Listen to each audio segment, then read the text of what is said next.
Now, my club, Newcastle United, won yet another match yesterday, meaning that we've had quite the winning streak so far this year. It's not something, folks, you can usually say as a fan of Newcastle United. But this wasn't my favourite football moment of the weekend. My favourite came when Manchester City and Everton were warming up at Goodison Park. The Ukrainian internationals Vitaly Malenko and Alexander Zinchenko met at the halfway line to hug and console each other in support of their homeland.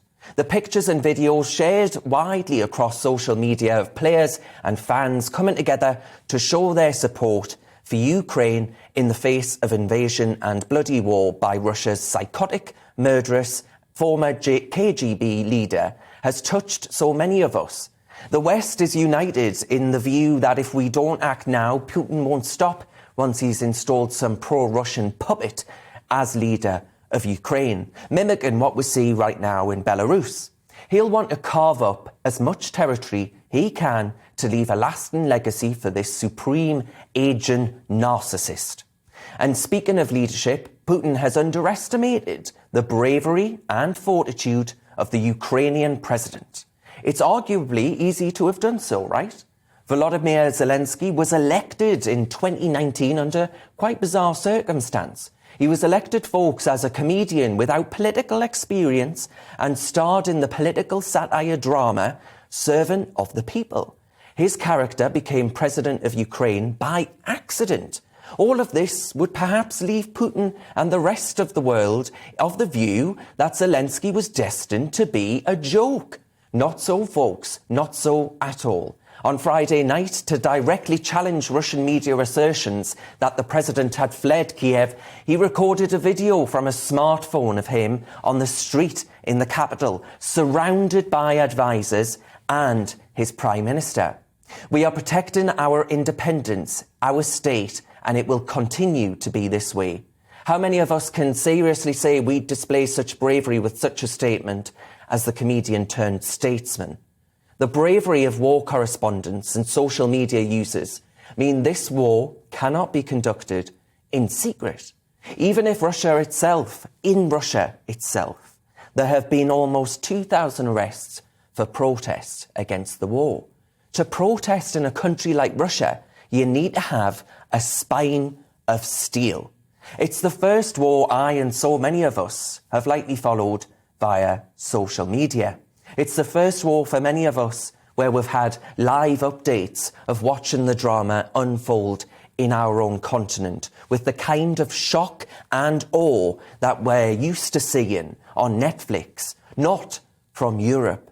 The small children cradled by their mothers, kissing and hugging their fathers goodbye as they're dropped at the border, clutching their suitcases, the kind of suitcases we're used to seeing used for short-haul flights, not for starting a new life as a refugee.